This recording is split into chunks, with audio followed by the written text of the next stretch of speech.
Today is Monday, May 5th. We'll tell you about the budget proposal that would drastically cut the size and influence of the federal government. Also, we're talking about how a possible tragedy was avoided at a Lady Gaga concert and recapping the case against Diddy ahead of his criminal trial today. Plus, why President Trump is talking about reopening Alcatraz as a prison, what a strong jobs report did for the stock market, and what to expect from fashion's biggest night out. Those stories and even more news next. Welcome to The Newsworthy. All the day's news in around 10 minutes. Fast, fair, fun, and on the go. I'm Erica Mandy. Thanks so much for being here. You ready? Let's do this. President Trump has released the first federal budget proposal of his second term, and as you might expect, it includes billions of dollars in cuts. Trump wants to slash domestic spending by almost a quarter, to the lowest level of the modern era. To be clear, actually passing a budget is up to Congress, and presidential requests almost never survive the process intact. But since Republicans do have the majority in both chambers, it's possible many of Trump's cuts make it through. So what's included exactly? Well, the president wants to get rid of many climate, education, health, and housing programs. He wants to cut the National Institutes of Health and CDC budgets in half. He also proposed cutting funding for some federal law enforcement, including the FBI. But in one of the few spending increases, Trump asked lawmakers to boost Homeland Security spending by more than $43 billion to help with his immigration crackdown. He also requested a 13% increase for the military. In response, Democrats and some Republicans in Congress called the plan heartless and said it would hurt lower-income Americans the most, while Trump still raises the deficit with tax cuts for wealthy Americans. But others, like Speaker Mike Johnson, are endorsing this blueprint, saying it makes sure all American tax dollars are used to serve the American people, not a bloated bureaucracy. A fuller budget plan is expected to come out soon. Of course, President Trump doesn't need Congress for all cuts, since many of them he's trying to get done through executive orders. For example, he recently signed an order to end federal funding for NPR and PBS. For decades, both NPR and PBS have gotten bipartisan support from lawmakers. But Trump's order says, quote, neither entity presents a fair, accurate, or unbiased portrayal of current events. It is worth noting, while news is definitely a part of PBS and NPR, the public broadcasting system is also known as the home to Big Bird and other educational children's shows, Ken Burns' historical documentaries, All Songs Considered, and more. Now, the heads of PBS and NPR both say Trump's order is illegal. They're promising to fight it in court. Israel's Ben Gurion International Airport came under attack this week. Iranian-backed Houthi rebels in Yemen launched a missile, and Israel failed to intercept it. So it landed beside a road near a terminal parking lot, leaving a large crater behind. Flights were canceled or postponed, and 4 people were hurt, but they're expected to recover. Israel is now threatening retaliation against the Houthis and Iran. The rebel fighters have regularly launched missile attacks at Israel, saying they're acting in solidarity with Hamas in Gaza. But it's rare for one of those attacks to actually make it through Israel's sophisticated air defenses. The Houthis have also been carrying out attacks on ships in the Red Sea, which the U.S. has responded to with a bombing campaign of its own. To be continued.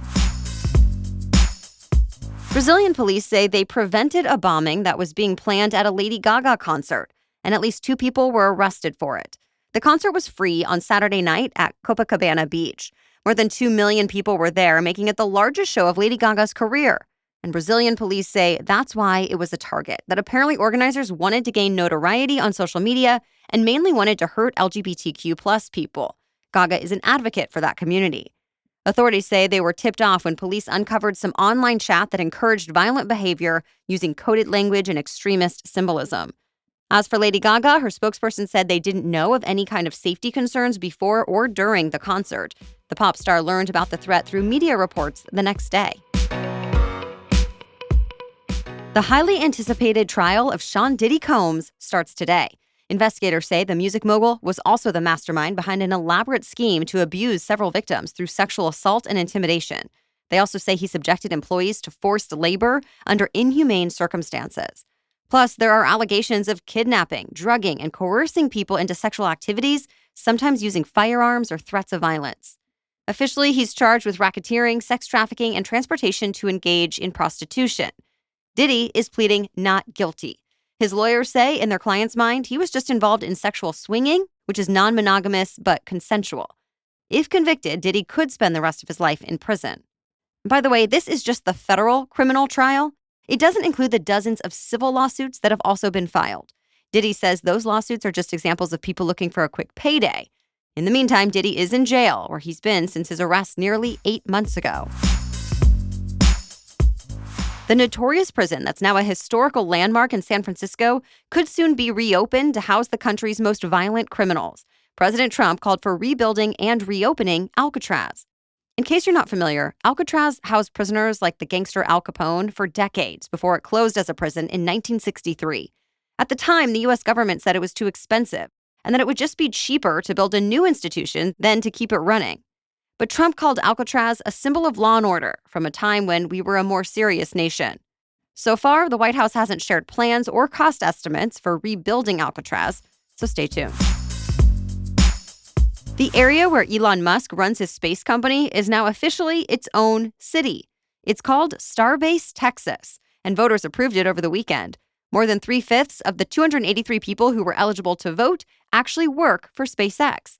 And the final vote came down 212 yeses to 6 noes. All of Starbase is roughly 1.5 square miles. It includes a launch site, a production facility, and a test site. Saturday's election also selected Starbase's first mayor and 2 city commissioners. All of them ran unopposed, and they're all employees of SpaceX. SpaceX hasn't said exactly why it wanted to have its own city, but now says it will be able to build a community. More news still ahead, but first, thanks to our sponsor, Quince. Whether it's a season change or just me getting tired of the same rotation of clothes, I can turn to Quince for a daily uniform upgrade. And I love that my friends have started looking to Quince too.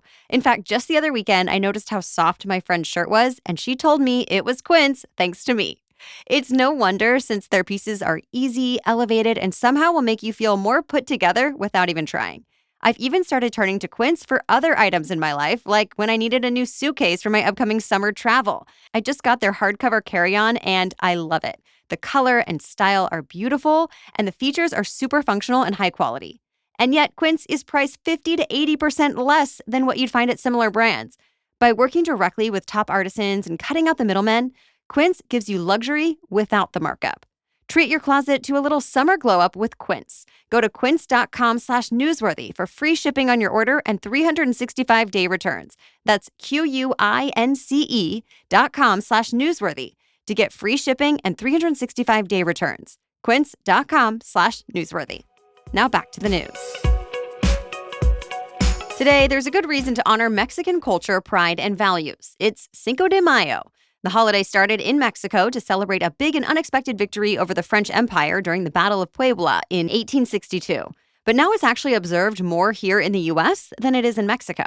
Every year, communities throw parades and parties full of mariachi music, Mexican folk dancing, traditional foods, and margaritas.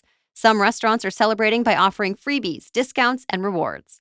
There are also some good deals for the teachers in your life. It's Teacher Appreciation Week. The National Parent-Teacher Association has deemed this year's theme Teachers Light the Way to Brighter Futures. And it has an online toolkit with ideas on how to thank the teachers in your life. We'll link to that in our episode notes. The stock market has started to show signs of recovery. The most recent rally came on Friday in the face of a stronger-than-expected jobs report that seemed to ease many investors' recession fears. It showed American employers added 177,000 jobs last month, and the unemployment rate held steady at 4.2%. Some economists say it's clear employers don't want to risk letting employees go, especially since it was a struggle to bring people back from the widespread layoffs of the pandemic. So for now, the job market is solid. Still, surveys have found some widespread concern about how President Trump's tariffs might impact businesses, hiring, and spending later this year. It's being called the end of an era in American capitalism. Warren Buffett announced over the weekend he plans to step down from his role leading Berkshire Hathaway.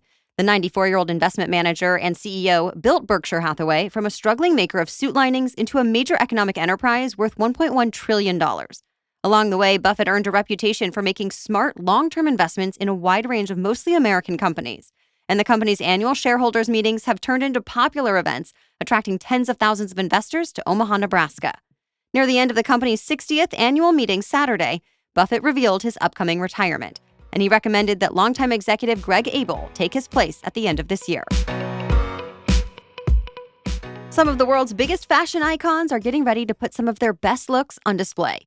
New York City's Metropolitan Museum of Art is hosting its annual Met Gala tonight. A ticket is pretty hard to come by. Not only does it cost about $75,000, but it's also invite only. There are a few people who go who don't actually pay to be there, though, since some designers decide to buy an entire table and then pick their own guests. This year's theme is Tailored for You.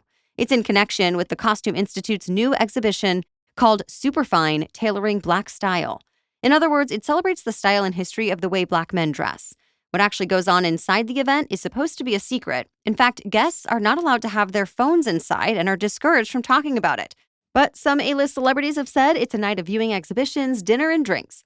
The red carpet will be live streamed across Vogue's social media pages and website or on E! News starting at 6 p.m. Eastern. That's it for the main news, so now it's time for Money Monday, when we talk about one interesting money-related news story. But first, this episode is sponsored by ZocDoc. It's that time of year, and while I love spring and summer for most things, it unfortunately comes with sneezing, itchy eyes, and nonstop congestion for some people. So why suffer when relief could be just a click away? ZocDoc has you covered with easy access to a nearby allergist, a pediatrician for your little ones, a telehealth option for quick care, and more. ZocDoc is a free app and website where you can search and compare high-quality in-network doctors and click to instantly book an appointment. We're talking about booking in-network appointments with more than 100,000 doctors across every specialty, from mental health to dental health, primary care to urgent care, and more. You can filter for doctors who take your insurance. That's a huge benefit. You can also check for doctors that are located nearby, are a good fit for any medical need you may have, and are highly rated by verified patients. I love using it as a simple search engine for doctors, whether I want to find a new one or check out more reviews from real patients.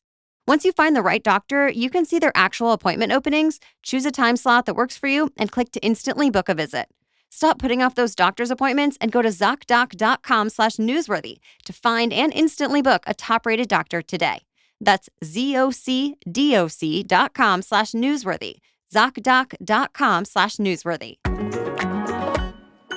Now back to Money Monday. For the first time in more than 5 years, the U.S. government will start collecting federal student loans in default. It's a change that's expected to impact roughly 5.3 million Americans right away, since they haven't made a payment in at least 9 months. But it's actually expected to impact millions more, since fewer than 40% of all borrowers are actually current on their student loans. The Education Department says it will start involuntary collection through the Treasury's offset program. That program withholds government payments like tax refunds, federal salaries, and other benefits. After a 30-day notice, the government will also start garnishing wages. Of course, this is a big change since the Biden administration had tried many times to give broad student loan forgiveness, but he mostly was stopped by the courts. Some advocates say borrowers are now experiencing whiplash and confusion with the changing policies. And layoffs at the Federal Student Aid Office have made it harder for borrowers to get their questions answered. But many have been bracing for this date, and there are repayment plans available. Advisors can also help people get into a program like loan rehabilitation. Overall, there are more than 42.7 million student loan borrowers in the U.S. Together, they owe a collective $1.6 trillion. Thank you so much for joining us today. We'll be back with even more news to know tomorrow. For now, have a great day.